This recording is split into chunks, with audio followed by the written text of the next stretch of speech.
നമസ്കാരം. റേക്കി ധ്യാനം, എന്താണ് ധ്യാനം എന്ന ഒരു വിഷയമാണ് നമ്മളിന്ന് പരിചയപ്പെടുന്നത്. ധ്യാനത്തിൻ്റെ കാതൽ സാക്ഷ്യപ്പെടലാകുന്നു, വിറ്റ്നസ്സിങ്. ധ്യാനം ഒരു സാഹസിക യാത്രയാണ്. അജ്ഞാതമായ ലക്ഷ്യത്തിലേക്കുള്ള സാഹസിക യാത്ര.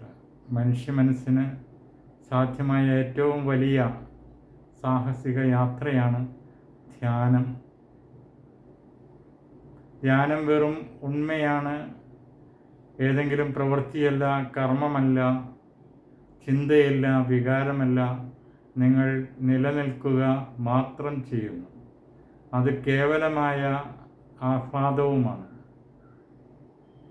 നിങ്ങൾ ഒന്നും ചെയ്യാതിരിക്കുമ്പോൾ ഈ ആഹ്ലാദം എവിടെ നിന്ന് വരുന്നു? ഒന്നുകിൽ അത് ശൂന്യതയിൽ നിന്ന് വരുന്നു, അല്ലെങ്കിൽ എല്ലായിടത്തു നിന്നും വരുന്നു. അത് അകാരണമാണ്. എന്തെന്നാൽ ആനന്ദം എന്ന വസ്തുവിൽ നിന്നാണ് അസ്തിത്വം രൂപം കൊള്ളുന്നത്. അപ്പോൾ ആനന്ദം അല്ലെങ്കിൽ സന്തോഷദായകമായിട്ടുള്ള കാര്യങ്ങൾ ജീവിതത്തിൽ സംഭവിക്കുമ്പോൾ പെട്ടെന്ന് തന്നെ നമുക്കൊരു മെറ്റീരിയലായിട്ടുള്ള ഏതെങ്കിലും ഒരു കാര്യം സാധ്യമായി കഴിഞ്ഞാൽ അതിൻ്റെ തിരോഭാവത്തോടു കൂടി ആ സന്തോഷവും ആ ആനന്ദവും വളരെ പെട്ടെന്ന് തന്നെ അപ്രത്യക്ഷമാകുന്നു. കുറേ സമയത്തേക്ക് മാത്രമേ ആ ആനന്ദാനുഭൂതി നിലനിൽക്കുകയുള്ളൂ. അതിൻ്റെ തിരോഭാവത്തോടു കൂടി അത് നമ്മിൽ നിന്ന് ചോർന്നു പോവുകയാണ് സംഭവിക്കുന്നത്. പക്ഷേ ധ്യാനോന്മുഖമായിട്ടുള്ള ഒരു വ്യക്തിയെ സംബന്ധിച്ചിടത്തോളം സന്തോഷം ജീവിതകാലം മുഴുവൻ പൂർണ്ണമായി നിലനിർത്തിക്കൊണ്ട് പോകാൻ സാധിക്കും എന്നുള്ളതാണ്. ഏറ്റവും വലിയ പ്രത്യേകത എന്താണെന്ന് വെച്ച് കഴിഞ്ഞാൽ, ധ്യാനിക്കുന്നതിന് ഏകാഗ്രത വേണ്ടേ, കോൺസെൻട്രേഷൻ വേണ്ടേ എന്നൊക്കെ ആളുകൾ ഇങ്ങനെ ചിന്തിക്കുകയും ചോദ്യങ്ങൾ ചോദിക്കുകയും ചെയ്യും. പക്ഷേ ധ്യാനത്തെ സംബന്ധിച്ചിടത്തോളം ഏകാഗ്രതയുടെയോ കോൺസെൻട്രേഷൻ്റെയോ ഒരു ആവശ്യകത ഇല്ല എന്നുള്ളതാണ്. കോൺസെൻട്രേഷൻ എന്ന് വെച്ച് കഴിഞ്ഞാൽ അറ്റൻഷനാണ്. ടെൻഷൻ, പിരിമുറുക്കം ഉണ്ടാക്കുന്നതെന്നാണ് ആ വാക്കിൻ്റെ അർത്ഥം. അപ്പോൾ നമുക്ക് ഭക്ഷണം പാചകം ചെയ്യുന്നതിന്, വണ്ടി ഓടിക്കുന്നതിന്, കമ്പ്യൂട്ടർ പ്രോഗ്രാമിങ്ങിന്, മറ്റ് ജോലികളൊക്കെ ചെയ്യുന്നതിന് അറ്റൻഷൻ വേണം, ശ്രദ്ധ വേണം, കോൺസെൻട്രേഷൻ വേണം. അതേസമയം ധ്യാനത്തെ സംബന്ധിച്ചിടത്തോളം ശ്രദ്ധിക്കുന്നതൊന്നും ധ്യാനമല്ല എന്നാണ് പറയപ്പെടുന്നത്. ആകാശത്തിലിങ്ങനെ മേഘങ്ങൾ പ്രത്യക്ഷപ്പെടുന്നു. മേഘങ്ങൾ ആരും അവിടെ ഉണ്ടാക്കുന്നതല്ല, അത് തനിയെ വരുന്നു. മേഘങ്ങൾ അവിടെ നിന്ന് അപ്രത്യക്ഷമാകുന്നു, അത് അവിടെ നിന്ന് ആരും മായ്ച്ചു കളയുന്നതല്ല, അത് ഡിസപ്പിയർഡാകുന്നു. അങ്ങനെ ആ നീലാകാശത്തിൽ വെള്ളി മേഘങ്ങൾ ഉരുണ്ടുകൂടുകയും അപ്രത്യക്ഷമാവുകയും ചെയ്യുന്നത് പോലെ ഒരാളുടെ സംഭവങ്ങൾ ജീവിതത്തിലെ സംഭവങ്ങൾ ആയിത്തീരുമ്പോഴാണ്, ഈ മേഘസമാനമായിട്ടുള്ള ഒരു വ്യക്തിത്വം ഉരുവം കൊള്ളുമ്പോഴാണ് ഒരാളിൽ ധ്യാനം സംഭവിക്കുകയുള്ളൂ എന്നാണ് പറയപ്പെടുന്നത്.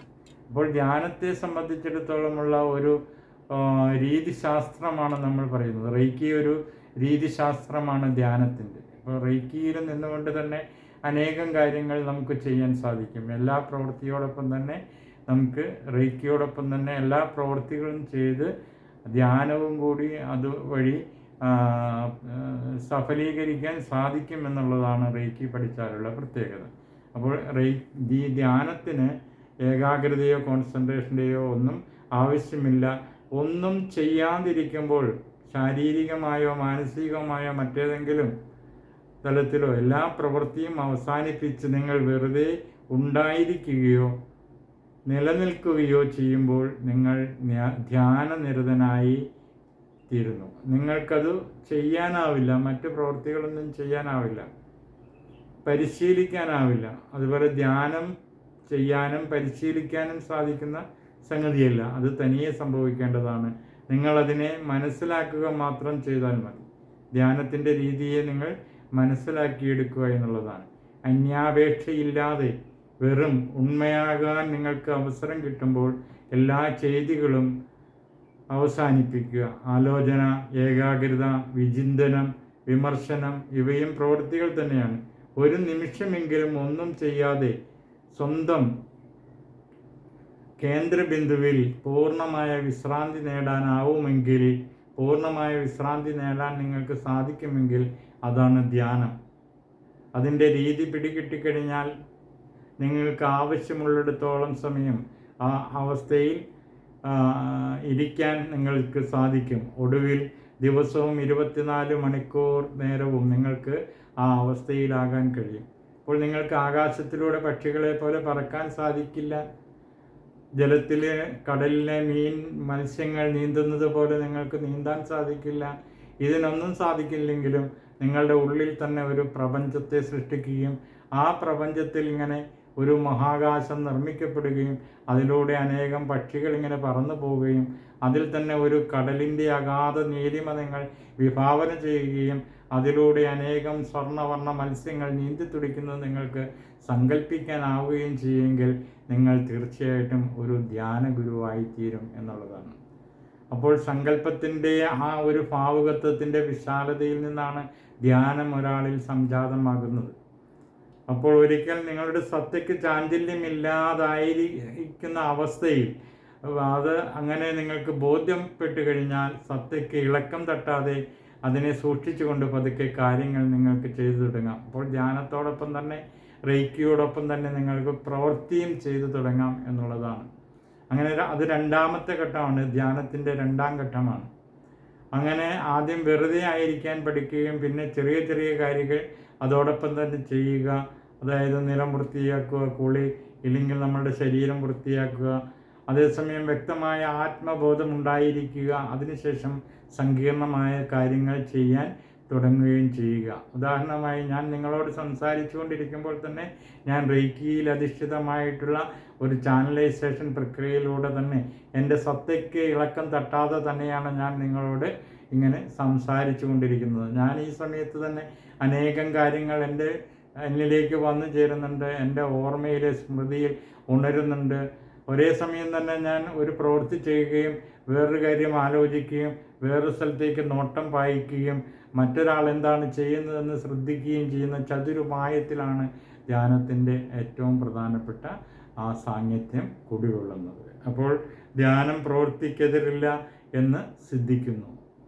നിങ്ങൾ ജീവിതത്തിൽ നിന്ന് ഓടി അകലുകയല്ല, അത് നിങ്ങളെ പുതിയൊരു ജീവിത രീതി പഠിപ്പിക്കുകയാണ് ആ സമയത്ത് ചെയ്യുന്നത്. നിങ്ങൾ ചുഴലിയുടെ കേന്ദ്ര ബിന്ദുവായി മാറുന്നു. നിങ്ങളുടെ ജീവിതം മുന്നോട്ട് നീങ്ങിക്കൊണ്ടിരിക്കുന്നു. അപ്പോൾ നിങ്ങളുടെ സത്തക്കിളക്കം തട്ടാതെ നിങ്ങൾക്ക് ധ്യാനിക്കാം, റെയ്ക്കി പ്രാക്ടീസ് ചെയ്യാം.